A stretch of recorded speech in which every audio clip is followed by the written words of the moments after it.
Media. ఇక్కడ మనం చూసుకుంటే బుక్ స్టాల్ దగ్గరికి వచ్చేసామండి. బుక్ స్టాల్స్ కూడా మనం చూసుకుంటే ఈ మధ్య కాలంలో బుక్స్ చదివే వాళ్ళు చాలా తగ్గిపోయారు. కానీ బుక్స్ చదవడం వల్ల మంచి నాలెడ్జ్ వస్తుంది. చాలా డిఫరెంట్ బుక్స్ అయితే మనం ఇక్కడ చూసుకుంటున్నాం. మనతో పాటు ఆ బుక్ స్టాల్ సార్ ఉన్నారు. సార్ని అడిగి మరిన్ని డీటెయిల్స్ తెలుసుకుంటాం. Hello sir. నమస్తే అమ్మ. ఆప్త క్యాటలిస్ట్ విచ్చేస్తున్నటువంటి వ్యాపార వాణిజ్య ప్రముఖులకి పారిశ్రామికవేత్తలకి అందరికీ ముందుగా హృదయపూర్వక స్వాగతం సుస్వాగతం. నేను పిచ్చిలగడ్డు శ్రీకాంత్ కుమార్.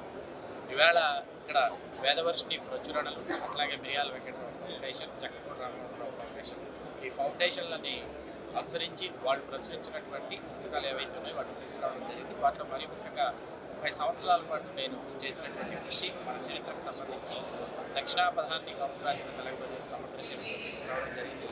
అలాగే సోదర సమానులైనటువంటి ఎం సంజయ్ కిషోర్ గారు, శ్రీ రంగారావు గారు, సావిత్రి గారు వారు తీసుకొచ్చినటువంటి ఫోటోగ్రఫీస్, రియాల వెంకటరావు గారి ఫౌండేషన్, బ్రహ్మర్షి సార్ రఘుపతి వెంకటరత్న నాయుడు గారు, అట్లాగే కల్లాన్ సికే నాయుడు గారు, మానికొండ చలపతిరావు గారు, రమేష్ నాయుడు గారు, ద్వారబంధాల చంద్రయ్య గారు మరియు రియాల వెంకటరావు గారి చరిత్ర వీటిని తీసుకురావడం జరిగింది. ఇట్లా ఇన్ని పుస్తకాలను తీసుకొచ్చి ఆ జ్ఞానాన్ని రేపటి తరాలకు అందించాలనేటటువంటి సదాశయంతో సత్సంకల్పంతో ఇప్పుడు స్టాల్ ఏర్పాటు చేయడం జరిగింది. చాలా అత్యద్భుతంగా హైదరాబాద్, ఐఎమ్ ఫ్రమ్ మదనపల్లి, పాత చిత్తూరు జిల్లా, ప్రస్తుత అన్నమయ్య జిల్లా నివాసిని, జర్నలిస్టుని, చరిత్రకారుని, యూట్యూబర్ని, పబ్లిషర్ని. ఇవాళ చాలా ఎంకరేజింగ్గా ఉంది స్టాల్. విచ్చేస్తున్నటువంటి వ్యాపార వాణిజ్య పారిశ్రామిక సభ్యులందరికీ వర్తమాన హృదయపూర్వక కళాభివృద్ధి.